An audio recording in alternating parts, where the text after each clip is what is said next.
Have you ever kept someone's voicemail for so long that you started dialing the number on Sunday afternoons just to hear the way they said your name? This is Claire. She is 33. She lives in a one-bedroom in Cobble Hill, Brooklyn. Every Sunday for 9 months, she has driven up to her mother's apartment in Stamford, Connecticut, walked through the rooms as if she still lived there, and driven back without telling anyone. Claire was a senior copywriter at a brand agency in Soho. 6 years there. She color-coded her Google Calendar in 5 layers and answered Slack at 11 at night. Then her mother got sick. Stage 4 pancreatic. 11 months from the diagnosis to the morning Claire held her hand in Stamford. That was 9 months ago. What she had not told Jake, what she had not told her therapist, was that she had not changed one thing in the apartment. Every Sunday, she emptied the lobby mailbox into the dish on the counter. The lipstick was still on the bathroom shelf. The hooks by the door still held the wool coat and the rain shell. Her mother's voicemail greeting was the one thing Claire let herself play on Sunday afternoons. Twice, he had offered to come up with her. She had said next week. He had not asked again.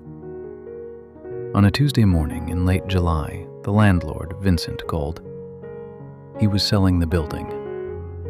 She had 60 days. She rode the F train home that evening and could not breathe. Wednesday, she snapped at her assistant for hovering. Her creative director, Margaret, walked her to the elevator. "Go somewhere. Take what you need. We've got you." Thursday, Claire got in the car and drove north, past Stamford. 3 hours past it. Aunt Edith was 71, Claire's mother's older sister. She had driven down from Brattleboro every other weekend through the 11 months of the cancer and stayed 3 nights on the pullout after the funeral so Claire could sleep in her own bed. A retired geriatric social worker, she kept 3 hives behind the farmhouse. For 15 springs, she had been mailing Claire 1 extra card in the same blue ink. "Come see the bees. E." Not a weekend, a real week in clover season. Claire had said, "Next year, every year." Slack. Pitches. Always next year. Edith met her on the gravel drive in a paint-streaked barn coat. She had her sister's nose. She did not have her hands. She looked at Claire long enough that Claire understood Edith had been waiting, not for the bees drive she had asked for, but for this one, which she had quietly known was coming. She did not pull her into a hug. After 41 years of sitting beside grief, she knew when not to. She walked Claire past the chicken coop to a flat patch of clover where 3 weathered white wooden hive boxes stood in a row. The middle one was open at the top. A thin, restless wave of bees moved over the upper edge, some going out, some coming in, none slowing, none stinging, none pausing for Claire. Edith handed her a canvas chair and a thermos. The coffee inside was sugared the way Claire's mother used to sugar it, the way Edith had been making hers since October. "Sit close enough to hear them," she said. "Stay till you stop noticing. Leave the phone in the kitchen." She walked back toward the house. The first week, Claire tried to watch the bees the way she watched analytics. She brought her notebook at dawn and logged return times, pollen colors, the angle each bee turned over the top of the maple. 3 times that first morning, her right hand went to the pocket of her sweatshirt for a phone that was on the kitchen counter. By Wednesday, she had 4 colors going. By Friday, she could not have said what any of it was for. She closed the notebook. She did not bring it the next morning.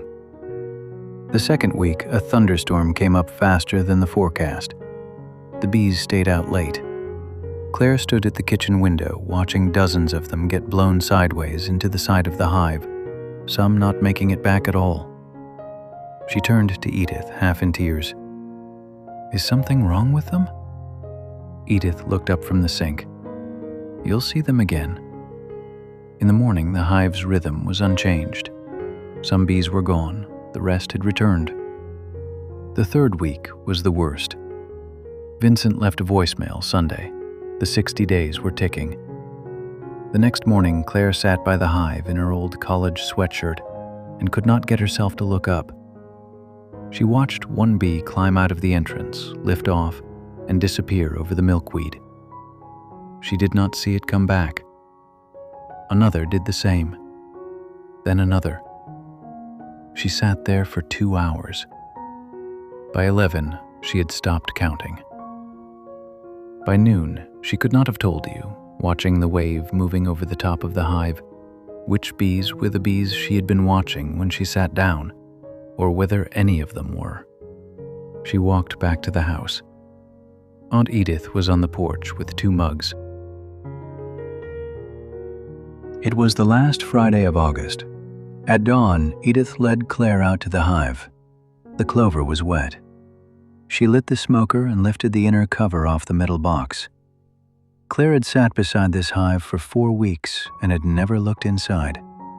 The bees in the upper boxes were not the bees she had been watching.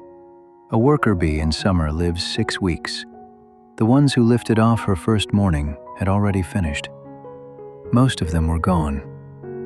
In their place were new bees, smaller, lighter colored, some still glistening from the cells they had climbed out of that week. The queen had been laying every day Claire was there.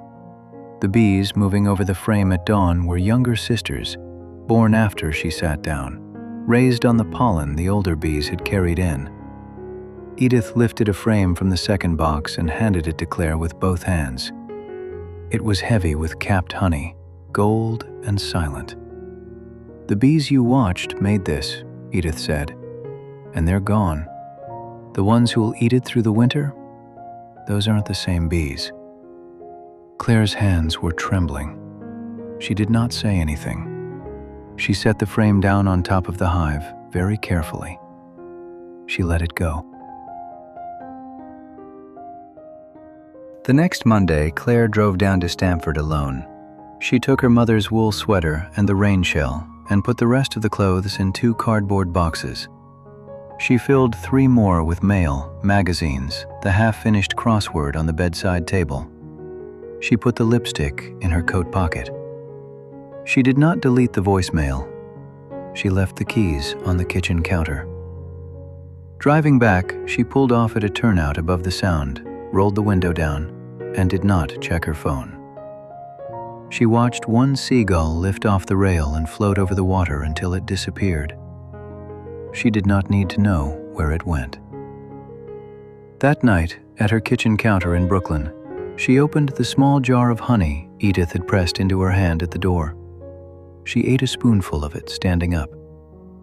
It tasted like clover and like something she did not have a word for. She put the spoon in the sink. She called Jake.